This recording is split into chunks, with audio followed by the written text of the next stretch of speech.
What does a serial killer do when he has exactly 105 hours left to live? He didn't cry. He didn't pray. He made a deal.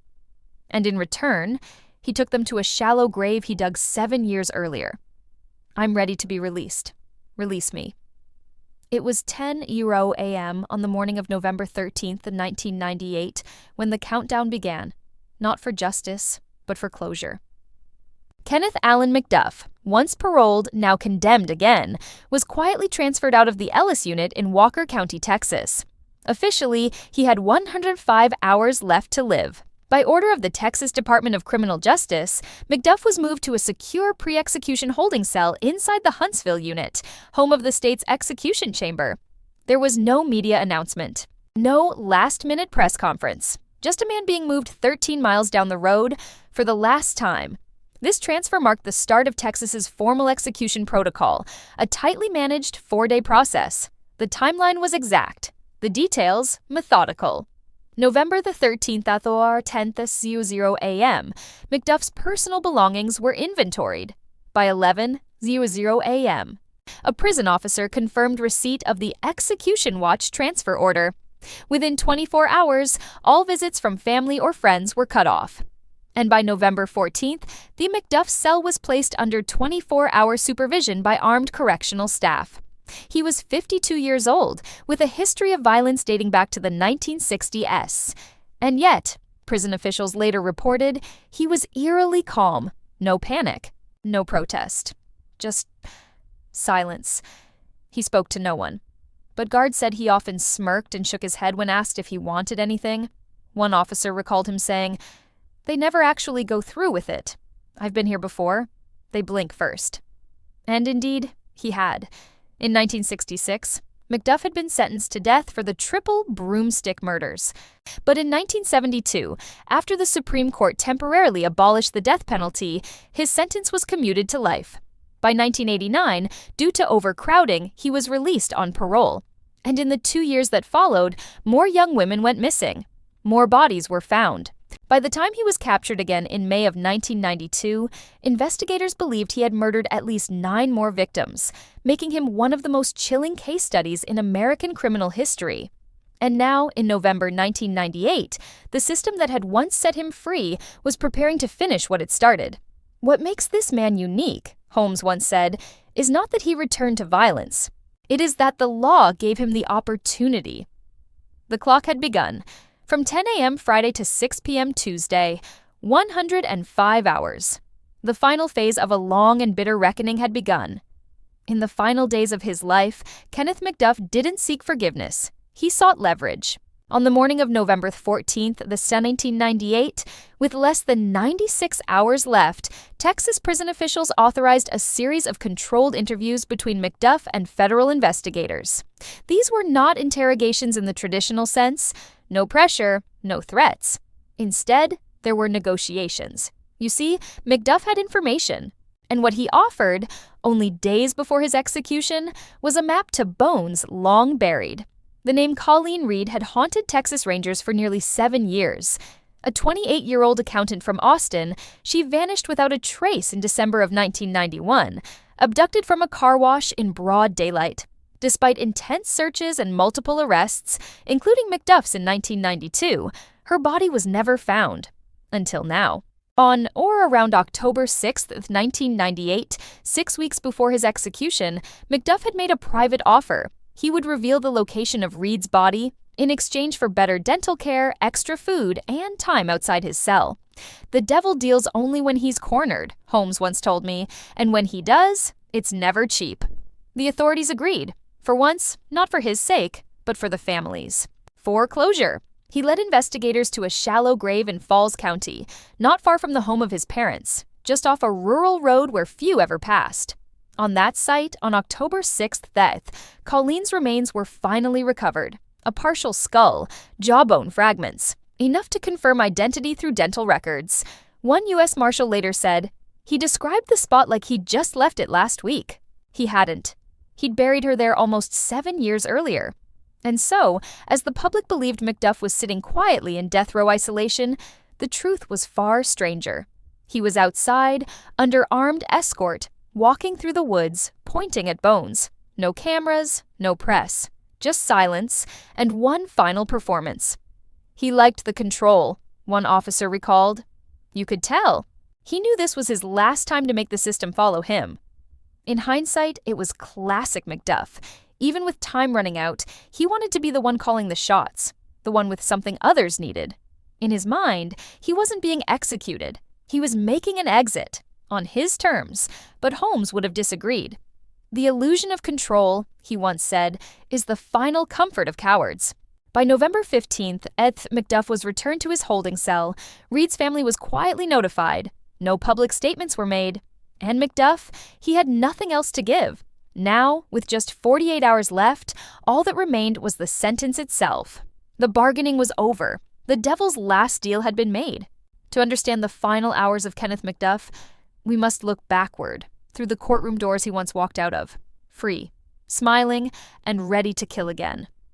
The first trial was in 1966.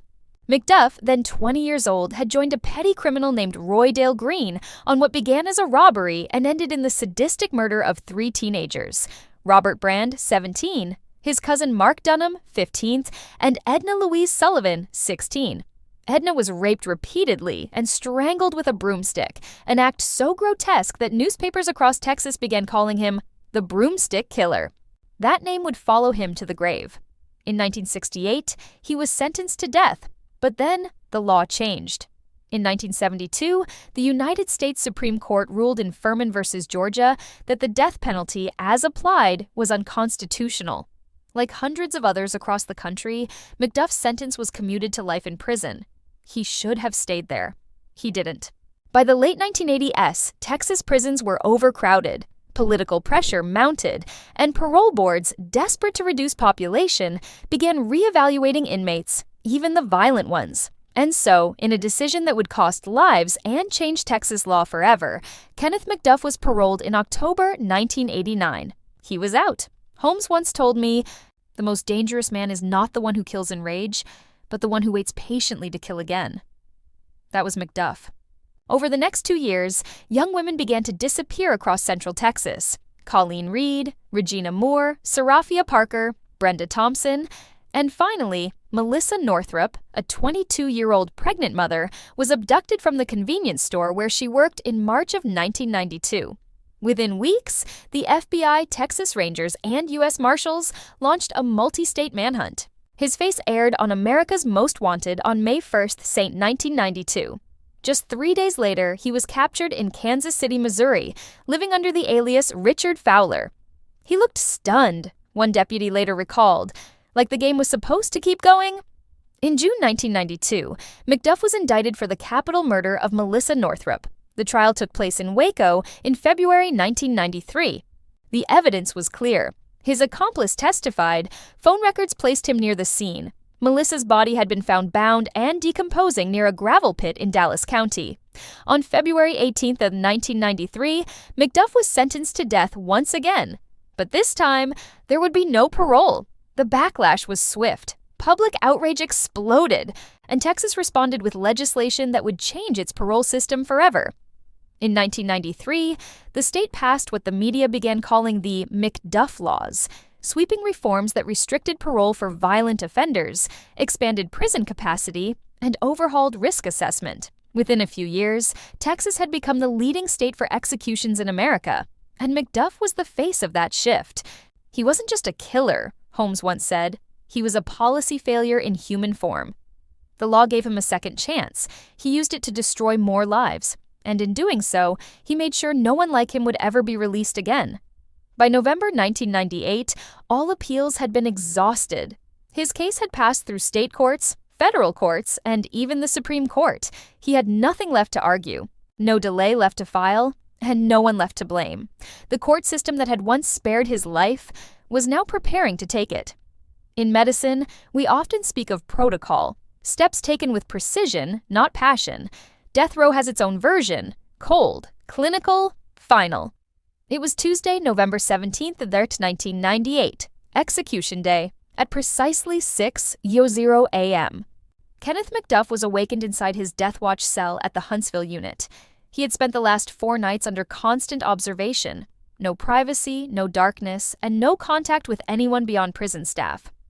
The guards reported that he slept well, perhaps too well. No outbursts, no resistance. He ate his breakfast without comment and even made a casual remark to a guard. "They won't really do it, you know. Not today." But they would. 10:00 a.m. Final processing. His belongings were formally inventoried. A small stack, state-issued toiletries, writing supplies, and a Bible he hadn't opened in years. At this hour, his money distribution form was finalized. Any funds left in his commissary account would be forwarded to a designated recipient. In McDuff's case, no one. He declined spiritual counsel, he declined final family contact, he declined almost everything. One officer later told the press, he walked like it was a dentist appointment. 3. Worse to 5. Worse p.m. Final visits. In the early afternoon, McDuff was allowed final visits from attorneys and a prison chaplain per Texas protocol. His legal team made one last attempt to delay the execution, submitting a final appeal to the U.S. Supreme Court, arguing that new hair sample evidence had not been fully examined, but time was not on their side. At approximately 5:45 p.m., word came down. Appeal denied. Execution cleared. The final barrier had fallen. 5:00 p.m. The last meal. That afternoon, McDuff had submitted his request. 2 16-ounce T-bone steaks, 5 fried eggs over easy, a pile of fries with ketchup, a vegetable medley, a slice of coconut cream pie, and a large Coca-Cola. But Texas no longer fulfilled elaborate final meal requests. He received what was on the menu: Salisbury steak, green beans, mashed potatoes, and a slice of canned peach pie. There were no complaints. He ate quietly. No words. Strangely satisfied, one guard remarked. 6:00 p.m., the walk. At exactly 6:00 p.m., McDuff was led into the execution chamber, a small, sterile room just a few feet across, painted in dull cream and lit by overhead fluorescence. He offered no resistance. His large frame settled onto the gurney. The straps were drawn tightly across the chest, arms, and legs. On the other side of the one-way glass, relatives of 4 victims watched in silence.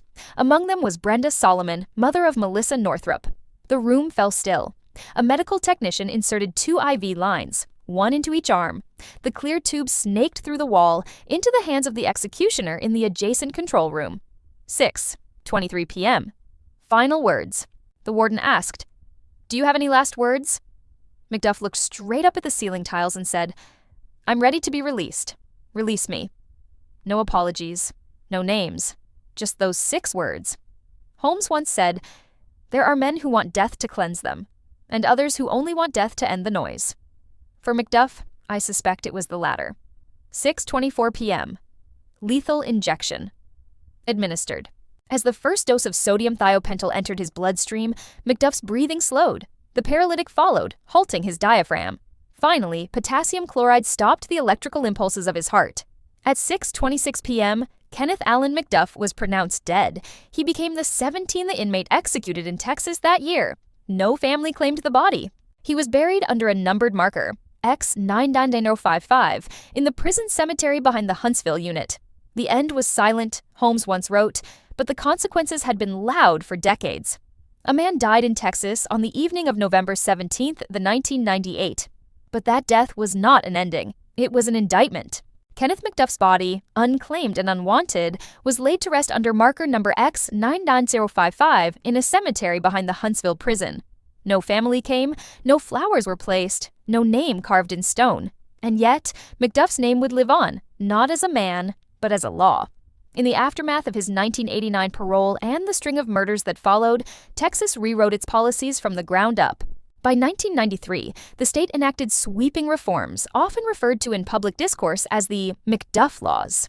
These included permanent removal of parole eligibility for capital felons, expansion of prison space across the state, increased scrutiny of violent offenders, no exceptions, no second chances. Within 5 years, Texas led the nation in executions.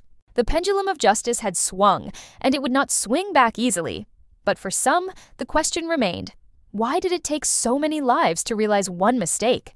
Holmes once observed, when the law forgets the nature of evil, it becomes its accomplice. That, perhaps, was the true lesson of Kenneth McDuff. In the small Texas towns where his crimes unfolded, fear lingered long after the headlines faded. Families changed routines. Women didn't walk alone. For years, his name was spoken like a warning. "Don't end up like Colleen," or "Don't trust a Richard Fowler."